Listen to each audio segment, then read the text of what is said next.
கல்லு மேல செதுக்கி வச்ச கவிதை இந்த நேசம்.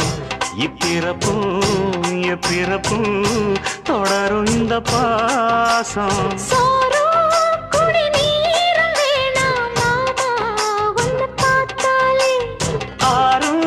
பசியாரும் தானாச மொழி கேட்டாலே ஒன்ன பிரிஞ்சிருக்க தன்னந்தனிச்சிருக்க அம்மம்மாடி அப்பப்பாடி என் மனசு ஒத்துக்காது.